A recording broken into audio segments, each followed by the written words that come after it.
Hello and welcome to the news in English from Đồng Nai Radio and Television Station. Here are the main contents of today's news.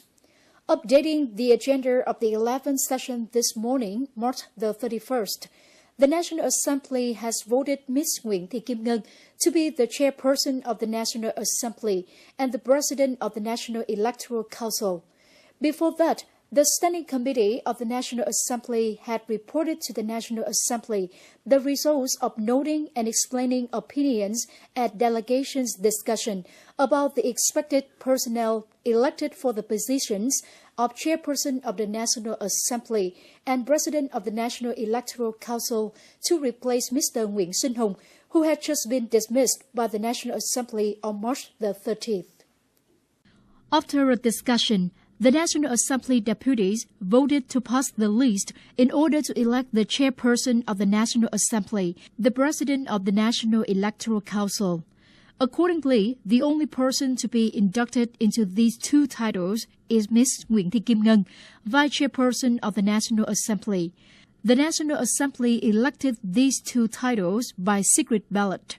Mr. Huỳnh Văn Tý, Bình Thuận delegation, chief of the Tally said, "The total votes issued is 484, and the total votes collected is 484. There are 472 over 484 valid votes, accounting for 95.5%, agreeing to elect Ms. Nguyễn Thị Kim Ngân to be chairperson of the National Assembly. The number of against votes is 9, accounting for 1.82%. There are 474 over 477 valid votes, accounting for 91.5%, agreeing to elect Ms. Nguyễn Thị Kim Ngân to be president of the National Electoral Council. The number of against votes is 10, representing 2.22%. The National Assembly deputies voted to ratify the resolution of electing chairperson of the National Assembly, president of the National Electoral Council, with 100% of delegates present, 475 participants. So, Ms. Nguyễn Thị Kim Ngân has become the first chairwoman in the history of the National Assembly of Vietnam, and also the first female leader of the key titles, head of the party, the state. Ms. Ngân is from Bến Tre province, born in 1954. She used to be director of the Department of Finance in Bến Tre province, deputy minister of finance, secretary of Hải Dương Provincial Parties Committee, permanent deputy minister of the Ministry of Commerce, minister of the Ministry of Labor, Invalids and Social Affairs. The Executive Board of the Vietnam Buddhist Church in Định Quán District recently held the 7th Congress, term of 2016-2021. This is the unit chosen to host pilot Congress. Up to now, the whole district has 38 Buddhist bases with 95 monks, nuns, and about 49,000 Buddhist followers. Over the past term, the Executive Board has gathered all of the monks and nuns to participate in the church activities, unite all of the factions, and join the community of monks and nuns living in the district. Implementing the rights and obligations of citizens, monks and nuns, as well as Buddhist followers in the district, have actively participated in the election of National Assembly and People's Council deputies at all levels, joined patriotic emulation movements, campaigns launched by the government and the Fatherland Front. These works cost over 29 billion and 300 million Vietnam dong. In the coming time, the Executive Board of the Vietnam Buddhist Church in the district will continue promoting the spirit of harmony, unity in the great national unity, and effectively implement the guideline of teachings, races, and socialism, accompany with the people, the party, and the state to build a more beautiful motherland.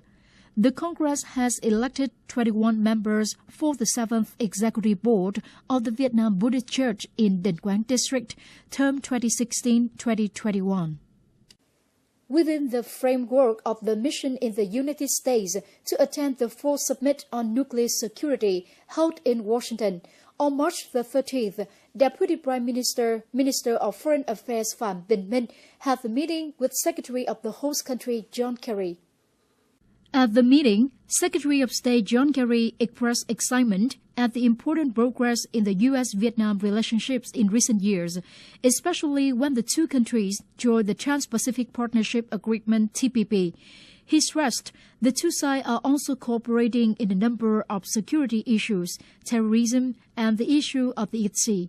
So the two sides share many interests. As expected, on the sidelines of the summit on nuclear security, leaders of the U.S., South Korea, and Japan will discuss about the nuclear program of North Korea in the context of the recent tense situation in the Korean Peninsula due to threats of nuclear attack claimed by Pyongyang. The meeting between U.S. President Barack Obama, President of South Korea Park Geun-hye, and Japanese Prime Minister Shinzo Abe will be the opportunity to discuss the joint reaction to the North Korean threats, promote security cooperation in the region and the world. Relations between South Korea and Japan previously strained because of historical issues. However, in the context of the increasing nuclear threats from North Korea, when this country launched rockets and the fourth nuclear test recently, the two countries have no choice but to seek to strengthen military cooperation together.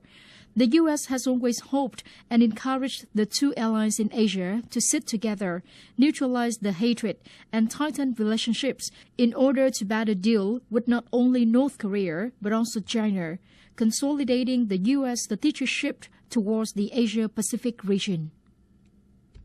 That's all for the news in English for today. Thanks for joining us and goodbye.